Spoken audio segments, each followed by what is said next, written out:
What's up, YouTube? Today we visit a website titled Hooking Up Smart, and the author, called Susan Walsh, wrote an article titled 10 Ways to Get Inside His Head. It was written on January 6, 2009. Let's begin. The author wrote this article because she wants to help women and men in their dating career. And this particular article goes over how to get a man to commit to you, right? Instead of just having a casual hookup, how do you get the relationship that women want? And she starts by saying that many women make the mistake of thinking that if they have a guy that finds them attractive, then that means automatically that they're on the path to a relationship. But in reality, this isn't the case. Okay, just because you have a guy who's attracted to you doesn't mean you're gonna be in a relationship with him. Most of the time, according to her, is that when a guy's attracted to you, he wants to not necessarily get to know you, but as she politely puts it, touch you. And if the feelings are mutual, then a hookup would occur. What she wants to emphasize is that while having an attractive guy isn't the beginning of a relationship, what actually is to get inside his head. If you're able to get inside a guy's head and make him think about you and make him want to get to know you and care about you, then you have something that can possibly lead into a relationship. Attraction alone does not. And she also brings about the fact that in her research, she found that while most girls experience difficulty in getting guys to commit, there are some young women who complain that every guy they hook up with wants something more serious from them. And while those women are looking for casual hookups and don't want a relationship, something about them makes them irresistible. And so she goes into this a little bit deeper, and she figures out, well, if not wanting a relationship is the best way of being offered one, then what should you do if you want one, right? What can you do to be successful? And so she creates a list of 10 things that she believes is a way to get inside his head. And the first one starts off as to be complete. And she says it's important to be able to live your life right now with everything that is going on without a relationship, because a guy cannot complete you. So you have to do everything on your own, and you're supposed to live it the best way you can. And it's okay to want a special relationship, that's normal, but it's more important to not need one. If you think you need it, then you won't find it. The second item on the list is titled display enormous self-confidence. And I think this one particularly can be for both male and female, because while the author in this particular one is writing towards the female's perspective, displaying enormous self-confidence can really benefit men and women. And so she states to develop a mantra, and one that she recommends is I am the desired object. And she says fake this till you make it, right? No one is going to want you if you don't think you're beautiful, right? And that's a big issue. If you don't think that you're amazing, or as she says, fabulous or beautiful, then no one else is going to think that. It's all going to come from you and your energy and the way you telegraph your mindset. If you feel good, you're gonna look good. If you look good, other people are gonna notice. That kind of thing. When you know your own worth, then it will show. But she's also saying that it doesn't have to stop at just having one mantra. You can also say things like, I know I'll be an awesome girlfriend, or I know I can make a guy really happy. That kind of thing. And the point that she's really trying to bring home with number 2 is that you are the catch, right? So just write a list of all the things you love about yourself. Write a list of things you hate about yourself, and improve on the ones that you dislike and make the ones you love stronger. And if you don't know how to improve, just talk to someone or try to do something, right? Taking action will make you feel stronger and better. And number 3 is called be classy. And she says beauty is most appreciated in its natural state. Stop trying so hard to get the guys all hot and bothered. That only leads to a booty call. So you're stressing that it's less about trying to get the guy horny for you, but more about trying to switch that attention. Instead of quote unquote horny attention, switch that attention to being interested in you, right? And she's not saying go ahead and just wear sweats, but she wants you to know that don't be wearing clothes that are tight and revealing, right? It's gonna send the wrong message. It would be good for a hookup, but it's not good for a relationship. And that to be wholesome, because guys like that. Okay, number 4 says have the right kind of expectations. And this is also something that can be very good advice for both genders. And so for the girl, she says expecting a guy to just become your boyfriend is not a good idea, as well as expecting a guy to just like you or show you affection. Instead, set expectations around yourself and the guy. You should expect him to show you respect, and that makes sense.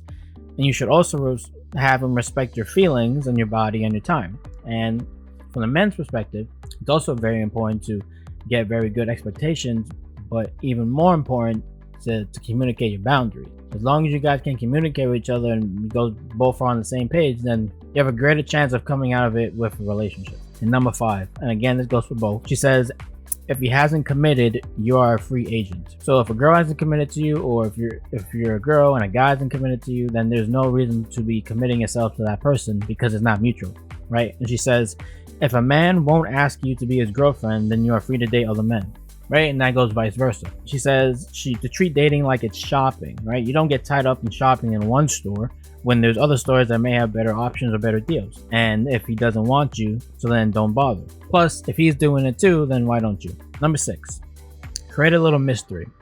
She says, try not to give 100% of yourself to the man that you're dating, right? To always hold back a little.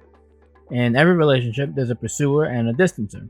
She says, don't be the pursuer, because guys worry about the emotional neediness of a woman, and for good reason, right? So she just says, if you have feelings that you want to express, share it with your girlfriend, not with him, right? Especially not on a date. And I believe that's true. There is a pursuer and a distancer, and I think the natural role of men is to pursue the woman. And when a woman is trying to pursue you, it comes across from a guy's perspective, a little weird, like a little pushy, a little needy. Okay, like at the same time, yeah, it's nice, right? But it's not exactly what you want to go for. Okay, number 7, she says, slow down. The best relationships happen between soulmates, and that does not happen through sex. Now, for me personally, I don't believe in soulmates, but I suppose women do. And she's advising them that, look, when you have sex with a guy, he's not going to become your soulmate. That's not how you create a soulmate, or get a good relationship. She says you stand a much better chance of becoming close with a guy if you allow plenty of time and space for a friendship to occur. And she says that sex will just make that process, that friendship, that relationship, much more complicated. So try not to have sex so soon. It'd be better if you wait. And she says take time to get to know each other, and guys appreciate a slow one. And generally, I do agree with this. There's no need to rush into sex. Yes, as men, we do want that, obviously. But from a woman's perspective, if she wants to get into a relationship with you, then unfortunately, yeah, she shouldn't just give up sex. She should, take the time to see what you're all about. It's a give and take. Number 8 says, don't overdo it. And she's saying, don't get all gloom and doom the minute he steps back. She says, men are like rubber bands. They withdraw for a little bit of time, and then they return. And that distance is very natural for a guy, so give it to him. Guys don't like drama, and starting drama because he decided to distance himself from you will cause him to stay away. So just save the drama for the more important stuff. And this is true. I know a lot of women out there, when they see a guy and they like, and they think, or they believe, or they know that something between them is going on, and then the guy starts backing off or seems to be distancing themselves. Women have, that gut instinct to be like, hey, what's going on? To reach out. And she's just letting you know it would be better for you to just give him the space, let him do what he's doing, and if he really likes you, he will come back. And if he doesn't, then he doesn't. And number 9 is called Don't Waste Time. And this one has a lot more to do with, for girls, having some self-respect. So she says, become a woman who doesn't waste time on fools. You are too good to be hung up on a boy who doesn't like you. Your energy is precious to you, so don't waste it, right? She's just saying, like, don't get yourself, strung around on a string. If he's not being serious about it, then you won't be serious about it either. Give the same thing that he's giving back. And she continues saying, if you're feeling crappy, right, because of some guy or another situation, it will telegraph through to your surroundings. So she's saying, if you're not feeling well, if you're not feeling good, just take some time off, let yourself, get over it, heal up, prep yourself up, and then when you're feeling better, go back and live your life, right? Because in this situation, when you're trying to get into a relationship, if you're not feeling good, if there's something seriously bothering you, it's gonna come across to that other person, and it could potentially ruin your chances. And number 10, the last one, she says, cultivate a positive attitude. This one's also good for both genders. She says, a bad attitude is self-fulfilling. If you believe that no one will want you, then no one will want you. She says, psych yourself up as often as you need to, but keep yourself open and being friendly. Right? You're strong and independent, and you can be a hard ass if you must, but you're amazing. So keep on getting out there and don't give up. You can have what you want if you really believe in it, right? And this goes into just having a positive mindset, making sure that, again, your self-esteem is on point, and you believe that, everything's gonna work out fine, right? If it doesn't work out, and there's a reason for that, and you're okay with that. And if it does work out, then that's amazing. All right, and that's the list. And just to summarize it all up, the author, which is Susan Walsh, she's reading just creating some advice to help women and men in their relationships. And this particular article is focused more on women and to give advice on how do you get a guy to commit to you in a relationship. And I believe the 10 points that she labeled are pretty good, and even most of them can go for a man and a girl. So I just want to thank you guys again for stopping by.